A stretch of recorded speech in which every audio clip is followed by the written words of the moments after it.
한 주간 뉴스의 핵심만 쏙 뽑아 전해드리는 뉴스 쏙쏙. 오늘도 CBS 장규석 기자 그리고 오늘 특별히 복지부 출입하는 CBS 이은지 기자 나왔습니다. 안녕하세요. 안녕하세요. 와. 네. 뉴페이스. 뉴페이스. 네. 예. 오늘 일단 뉴페이스 얘기 듣기 전에 네. 올드페이스 얘기부터. 장규석 기자는 대중교통요금 인상 소식을 갖고 왔어요. 네. 서울시가 버스 요금을 300원, 네. 지하철 요금 150원 올리기로 했습니다. 네. 자, 제가 언제 이 말을 전해드린 적이 있습니다. 나의 해방일지라는 네. 드라마 얘기를 좀 했었는데, 밝을 때 퇴근했는데 밤이다. 저녁이 없다. 네, 이런 대사가 있는데, 이 얘기를 또 하게 되네요. 네, 교통요금 인상이 됐는데, 네. 결국 나의 해방일지는 드라마였습니다. 네, 해방은 더 멀어졌어요. 네, 서울시가 12일에 물가대책위원회를 열고 교통요금 인상안을 확정을 했습니다. 네네. 시내버스는 기본요금이 300원이 올라서 1,200원에서 1,500원이 되고요. 네. 광역버스는 700원이 오릅니다. 그래서 2,300원에서 3,000원이 됐습니다. 네. 근데 이게 서울 광역버스가 네. 좀 가격이 경기도 광역버스보다 좀 낮았어요. 근데 대부분 다 경기도 광역버스거든요. 네네. 그래서 지금 뭐 사실 서울시 광역버스가 700원 올랐다는 건 좀 체감하실 분들이 그렇게 많지는 않을 것 같아요. 그래도 많이 올랐죠. 700원이면. 당장 네. 수치로 봤을 때는 2,000원대에서 3,000원이 된 됐으니까. 거니까. 네. 다음 달 12일부터 당장 적용이 됩니다. 그다음에 지하철은 기본요금이 150원 올랐습니다. 네. 예, 10월 7일부터 1,250원에서 1,400원이 되는데요. 네. 함정은 1년 뒤에 또 150원 오른다는 겁니다. 그래 왜 이렇게 예. 자주 올리죠? 이게 원래 300원을 올려야 적자가 어느 정도 회복이 된다 네. 이랬는데 정부에서 이제 요금 인상 때문에 물가가 오를 게 걱정이 되니까 좀 낮춰라 했다가 그래서 상반기 하려던 걸 하반기로 미뤘고 그쵸. 결국 결국 하반기에도 다 못 올리고 150원 올리고 대신에 이제 1년 뒤에 150원 올리고 조삼 못 사죠. 그쵸, 조삼 못 사. 그쵸. 네, 네네. 조삼 못 사인데 아무튼 그래서 2024년이 되면 1,550원이 됩니다. 이거는 바뀌진 않는 거네요, 그러면. 네, 이거는 이제 정해진 거예요. 정해진 거고. 그나마 이제 그때 이제 나의 해방일지 말씀드릴 때 거리 비례제 얘기를 했었는데 거리 비례제는 안 하기로 했습니다. 네. 그러니까 거리가 늘어나면 돈을 더 내라. 이건 안 합니다. 그래서 그때 이제 오세훈 시장이 이제 서울로 출근하는 경기도민도 서울 시민이다. 거리 비례제는 하지 마라 하면서 나의 해방일지 얘기를 했었어요. 네. 네. 그래서 일단 나의 해방일지 덕분인지 아무튼 거리 비례제는 일단 안 하고 그래서 이제 요금이 뭐 따따블 뛰고 뭐 이런 경우는 이제 그렇지는 않고. 없어졌습니다. 네네. 이런 최악의 경우는 피했고요.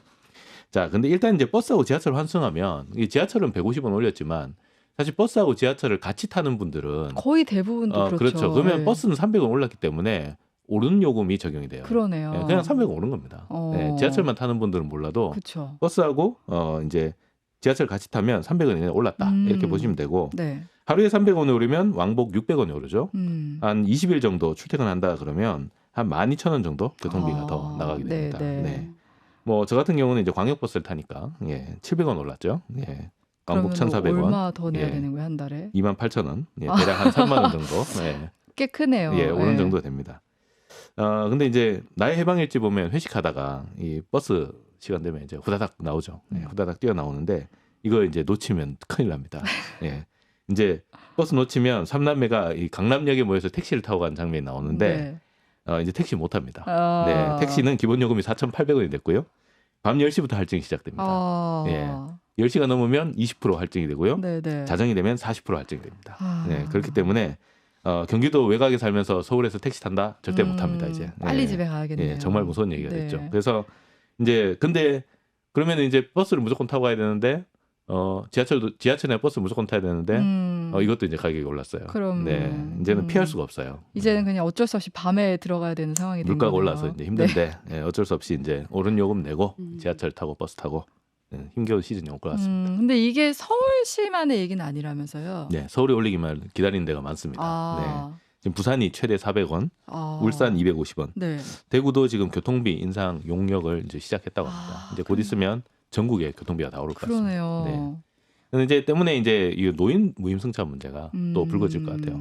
특히나 이제 지하철이 있는 도시들, 서울, 경기, 그다음 인천, 부산, 대구, 광주 네. 이런 데는 정부가 이제 노인 무임승차분의 일부를 좀 내주라 이런 요구를 한 11년째 하고 있습니다. 이 도시들이. 근데 네. 지금 이제 교통비가 확 오르니까 이제 이 부분에서 이제 무임승차를 갖다가 어떻게 좀 해결을 해달라 이런 목소리가 더 커질 것 같고요. 네. 그래서 이제 뭐 연령을 높이든가 아니면은 뭐 수를 좀 내라 이런 목소리가 나올 것 같고요. 네, 네. 사실 이제 노인무임승차도 저희들이 저번에 한번 다뤘잖아요. 그쵸. 다뤘는데 이 사실은 노인 기초연금 제도가 시행되면서 네. 이거 이제 버스는 교통수당 주던 건 폐지했기 때문에 지하철도 폐지해야 된다 이런 목소리가 있습니다.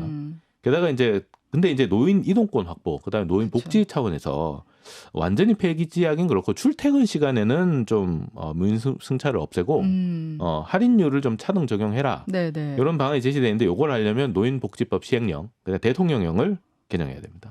대통령령에 도시철도에 대한 할인율이 100분의 100으로 돼 있습니다. 그래서 이게 딱 정해져 있기 때문에 이거를 삭제를 해야 되거든요. 그래서 이제 윤석열 대통령이 이제 결심해야 되는 근데 그런 사실 사안이죠. 시행령이라고 하면 법보다는 좀 쉽긴 하잖아요. 네, 이번에 뭐 수신료 인상, 수신료가 그렇죠. 분리고지죠. 수신료 분리고지. 그것도 시행령으로 바로 시행을 했죠. 그래서 뭐 정부에서 결심하면 할 수도 있죠. 근데 사실 이게 노인표가 많기 때문에 그쵸. 쉽지 않은 네, 결정입니다. 네, 네. 그래서 이제 교통요금 인상되면서 이 노인 무임승차 관련 논의가 좀 어떻게 될 건가? 요걸 보는 것도 하나 관전 포인트가 될 것 같아요. 그렇네요. 예. 근데 이제 교통요금 인상이 문제인 게 물가를 전반적으로 또 끌어올릴 수 있다는 그렇죠. 이제 거잖아요. 물가 인상률, 물가 상승률을 높이게 되죠. 네, 지난 13일이죠. 그 한국은행이 기준금리를 동결했습니다. 네, 물가 상승률이 둔화되고 있다. 이게 요인이었죠. 오랜만에 2%대로 나타난 걸로 알고 네. 있는데. 네. 근데 이제 교통요금을 인상해서 물가가 다시 오르면 이 기준금리 어떡할 거냐. 이제 이 논리가 다시 나옵니다. 네, 네. 게다가 이제 미국 연방준비제도가 한 2번 정도 금리 인상 더 할 겁니다. 이렇게 일단 예고를 했어요. 예고를 했기 때문에 지금 이제 미국하고 우리나라의 금리 기준금리 역전폭이 1.75%포인트입니다. 이 역대 최대거든요. 네. 이거 지금 역대 최대의 타이입니다. 타이. 옛날에 과거에 2000 몇 년도였죠? 그때 기록이 있는데 지금 타이 기록인데 연준이 26일에 금리를 0.25%포인트 베이비 스텝으로만 올려도 그럼 뛰어넘는 격차가 거예요. 2%포인트. 네. 역대 최대. 그러네요. 단 한 번도 가보지 못한 길이 나오는 거 벌어집니다. 음. 그래서 격차가 더 벌어지면 이제 달러가 유출되고 뭐 이런 우려들이 더 커지게 되고요. 지금 하반기 성장률이 좀 안 좋게 나왔잖아요. 네. 예측이. 근데 이 경제가 더 안 좋아질 가능성이 있다. 이런 네. 얘기가 있습니다.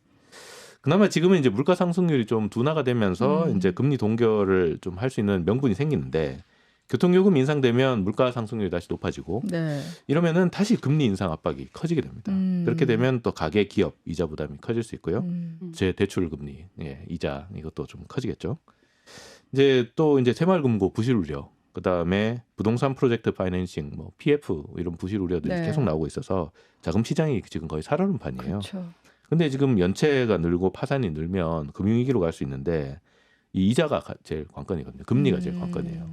그래서 이제 금리가 가급적이면 오르지 않는 게 좋은데 네. 지금 이제 물가 교통요금이 인상되면서 물가를 자극하면 이게 이제 언제까지 우리가 금리를 잡아둘 수 있을까 네. 이런 부분에 대한 고민이 생길 수가 있죠. 그래서 사실 정부가 최근에 라면값 내린다 네. 그래가지고 네. 밀가격 내렸는데 라면값도 내려라 이렇게 라면 업체들 압박해서 압박했죠. 네. 봉지당 한 50원인가 내린 것 같아요. 근데 이거 기회로 이제 제과업체 이런 데도 이제 과자 가격 이런 것도 좀 내려라 이런 압박을 하고 있는 것 같은데 사실 그 라면값 좀 내린다고 이게 물가지수에 큰 영향을 미치지는 않습니다. 네, 네. 이거 낮춰준다고 또 체감이 커서 네. 커지는 것도 아니고요. 그렇죠. 근데 교통요금은 이게 크단 말이에요. 일단 300원씩 오르기 때문에 그렇죠. 상당히 이제 좀 물가를 자극하는 요인이 될 수가 있어서 이 라면값 잡아갖고는 복구가 안 될 것 같아요. 그리고 훨씬 이용층이 많잖아요. 네, 그래서 좀 어려운 상황이고 그래서 이게 이제 금리가 오르는 상황까지 오지 않았으면 하는데 앞으로 이 물가를 또 어떻게 자극할 것인가 이 부분을 좀 주의 깊게 지켜봐야 될 것 같습니다. 그 서울시도 8년 만에 요금 인상을 네. 한 거죠. 어렵게 한 거긴 한데 달갑지는 않은 소식이었습니다. 네, 그러니까 뭐 적자도 계속 쌓이니까 결국에는 이 적자가 서울 시민의 세금으로 또 들어가게 돼요. 그렇기 때문에 뭐 세금을 더 쓸 거냐 아니면 요금을 더 낼 거냐 이제 이 결정만 남아 있는 상황이었고 네. 이런 면에서는 정부가 아까 노인 무임승차 문제 등에 대해서 좀 적극적으로 관여를 해야 될 것 같아요. 내년이 총선이라 아. 쉽지는 않을 것 같습니다. 네.